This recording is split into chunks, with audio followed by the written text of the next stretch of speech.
বকর সিদ্দিক নুরানি ও হাফিজি মাদ্রাসার সামনে যে অতর্কিত হামলা, এই সময় যে হামলাটা হচ্ছে এই সিপাহীপাড়া মারে এবং বোদা ইউনিয়নের মাঝবর্তী একটা এলাকা। এই এলাকায় সোনা বেচা রহিদুলের সন্তান, রহিদুলের নাতি নাতনি সহ বিশাল একটি গ্যাং বাহিনী তৈরি হয়েছে। এই গ্যাং বাহিনী রাস্তায় মানুষের রাহাজানি করতেছে, ছিনতাই করে নিচ্ছে। বিভিন্ন ব্যবসায়ীরা ঢুকলে তার রাস্তা থেকে টাকা পয়সা কেড়ে নিচ্ছে। বিভিন্ন বাজারে যাচ্ছে, সেই বাজার থেকে সাইকেল চুরি করতেছে। যার ভিডিও কেন রক্তাক্ত হলো, এই আবেদ জাতিকুর রহমানকে কেন তারা মাথায় আঘাত করলো? তারা এর আগে দান বাক্সটা চুরি করে নিয়ে গেল। তারা বলতেছে এই দান বাক্সে মাত্র 6 টাকা আছে, ওর ভিতরে 6 টাকা আছে না 6 লক্ষ টাকা আছে। সে চুরি করে নিয়ে যায়, স্বীকার করছে, কিন্তু তার কোনো বিচার হয় নাই। মাদ্রাসার বাচ্চারা সাইকেল রাখে মাঠের ভিতরে, সেই সাইকেলটা চুরি করে নিয়ে যাচ্ছে। বিচারে তাদের রায় হচ্ছে সাইকেল তারা জরিমানা দিবে, কিন্তু সেই সাইকেল জরিমানা আর দেয় না। বাচ্চারা রাস্তায় আসতেছে, বাচ্চাদের রাস্তায় গলা চিপে ধরতেছে। ওদের ছোট ছোট বাচ্চা দিয়ে বাচ্চাদেরকে ঢিল দেয়। যখন এই বাচ্চারা কথা বলে মাদ্রাসায় যায় না, তোমরা মাদ্রাসায় গেলে তোমরা ওখানে ভাত পাবা না, হুজুরেরা ভাত পায় না। তোমরা মাদ্রাসায় পড়ে কি করবা? আসো চুরি করো, তাহলে তোমরা অন্য স্কুলে পড়ো, তাহলে তোমরা মাদ্রাসায় গেলে তোমাদের এই শিক্ষা তো তোমাদের কোনো দরকার নেই, তোমরা কিছু করতে পারবা না। আমাদের একটাই কথা, এলাকাতে আমাদের ফ্যামিলির একটা বিরাট অবদান আছে। বাংলার এলাকায় আমরা একটা হসপিটাল করে দিয়েছি, হাই স্কুলে আমাদের জায়গা দেওয়া আছে, আমরা একটা মাদ্রাসা করেছি এলাকার মানুষকে ভালো কাজে উদ্বুদ্ধ করার জন্য, ভালো শিক্ষা দেওয়ার জন্য। সবাই মিলে এই এলাকার মানুষ অতিষ্ঠ হয়ে গেছে। এই কিশোর গ্যাং তারা দেখেন হাতে মার খাচ্ছে, সেই মার তারা হাসপাতালে ভর্তি রেখে এই হুজুরের উপর চাপায় দেওয়ার একটা অপচেষ্টা চালাচ্ছে। এইটার বিরুদ্ধে আমরা প্রতিহত করতে চাই। এলাকার মানুষজনকে যে ভয়টা দেখাচ্ছে যে তোমরা যদি এই মানববন্ধনে যাও, তোমরা যদি মাদ্রাসার পক্ষে থাকো, তোমরা যদি আমাদের পক্ষে সাপোর্ট না দাও, তাহলে তোমাদেরকে একটা একটা করে ধরবো। এলাকায় এককভাবে অনেকে মার খেয়েছে, তাদের অপরাধের শিকার হয়েছে। আমরা এর তীব্র নিন্দা জানাই, এর একটা প্রতিবাদ জানাই। প্রশাসন কেন নীরব থাকতেছে? এখনো ফেসবুকে ভাইরাল হয়ে গেছে। আমরা সেনাবাহিনীর সঙ্গে কথা বলেছি, পুলিশ বাহিনীর সঙ্গে আমরা কথা বলেছি, আমরা স্মারকলিপি দিব, সব জায়গায় আমরা জানাচ্ছি। স্থানীয় ভাবে আমরা মোকাবেলা করার জন্য একটা সন্ত্রাস নির্মূল কমিটি করেছি। আপনাদের সহযোগিতা আমরা চাচ্ছি, যেন মাদ্রাসায় শুধু নয়, এলাকার মানুষ যেন শান্তিতে থাকতে পারে।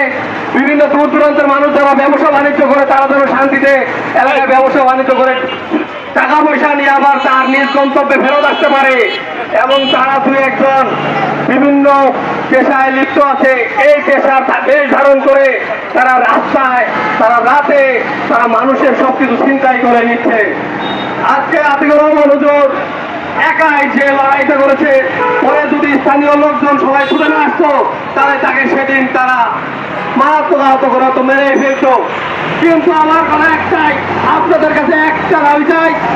এই মিডিয়া ভাইরা আমার সামনে আছে, মিডিয়ার ভাইদের কাছে আমি একটা জিনিস জানতে চাই। এই সময় দেশ আমাদের কাছে স্বাধীন হয়েছে, কিন্তু এই অপরাধ কর্মকাণ্ড করে তারা কেন প্রতিদিন হামলা চালাচ্ছে? একটা হামলার পরে গতকালকে তারা আবারও কেন হামলা চালানোর চেষ্টা করলো? তারা রক কেটে দেওয়ার হুমকি দেখাচ্ছে, তারা দিনে বেরোতে দিচ্ছে না।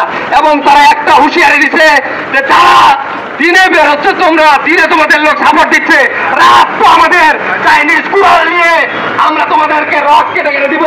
তোমরা এর প্রতিবাদ করতে চালাই আসবে, তাদেরকে আমরা দেখে নিব। এই হুমকিটা দিচ্ছে। প্রশাসন কেন নীরব থাকতেছে? আমাদের স্থানীয় লোকজনকে আমরা সবাই মিলে এটার প্রতিহত চাই।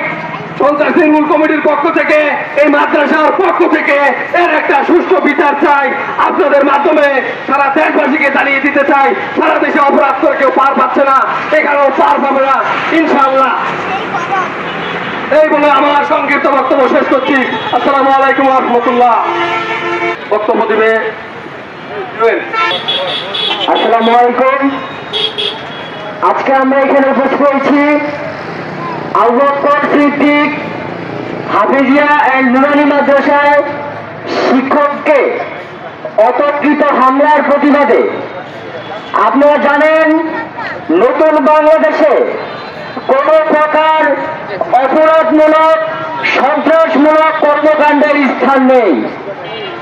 যদি কেউ এই ধরনের অপরাধমূলক এবং সন্ত্রাসমূলক কর্মকাণ্ড করার চেষ্টা করে, ইনশাআল্লাহ সবাই একত্রিত হয়ে এই ধরনের সন্ত্রাসদের রুখে দিতে হবে।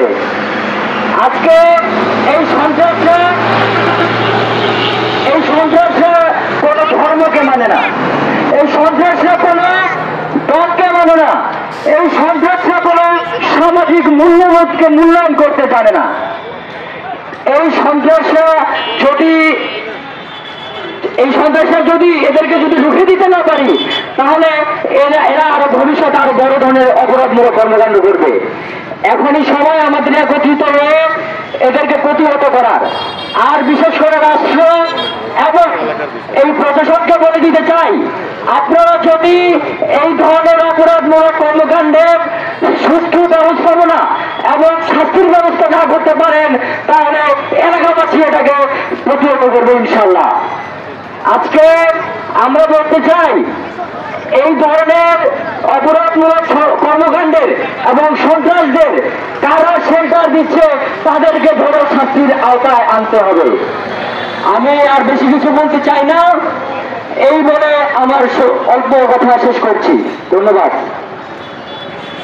সম্মানিত উপস্থিতি, আজকের এই মানববন্ধনে ছোট ছোট ছাত্র ভাইয়েরা এবং ওই এলাকার মুরব্বীরা এবং গার্জিয়ানরা যারা রয়েছেন, পার্শ্ববর্তী ভোটার এলাকাবাসী সকলের প্রতি আমি একটা আহ্বান জানাচ্ছি। গতকালকের আজকে তাকে নিয়ে আমি আজকে মানববন্ধনে দাঁড়িয়েছি। গতকালকে সেই ভিক্টিমের সাথে আমার ফোনে কথা হয়। সে রংপুর হাসপাতালে চিকিৎসাধীন অবস্থা রয়েছেন। তার সাথে যখন আমার ফোনে কথা হয়, সে কান্নারগত অবস্থায় সে কথা বলতে পারতেছে না। তারপরে সে কথাগুলো অভিযোগ করছে এরকম ভাবে যে, ভাই আমাকে এমন ভাবে মেরে ধরা হয়েছে যে আমি বাঁচবো কিনা, এমন একটা ঘটনা। তারপরে তাকে আমাকে যেভাবে পঞ্চগড়ে মেডিকেল থেকে নিয়ে রংপুর নিয়ে দেওয়া হয়, রংপুরে তাকে হুমকি দিয়েছে সন্ত্রাসরা। তাকে বলা হয়েছে, তুমি যদি বেশি বাড়াবাড়ি করুন, প্রশাসন বা থানা মামলা করুন, তাহলে তোমার পায়ে রড কেটে দেবো এবং তোমার অত্র এলাকায় তোমাকে আমরা থাকতে দেবো না, পাশাপাশি মাদ্রাসাকে জ্বালিয়ে দেবো এবং ভেঙে দেবো। এরকম ভাবে এই সন্ত্রাসীরা, এই যুবক গ্যাং পার্টিগুলো তাকে হুমকি দিয়েছেন। গতকালকে রাত্রে আমি সেই রুগীর সাথে কথা বলেছি এবং তাকে ফোনে এবং বিভিন্নভাবে তার পরিবারেও ভাবে হুমকি দিচ্ছেন।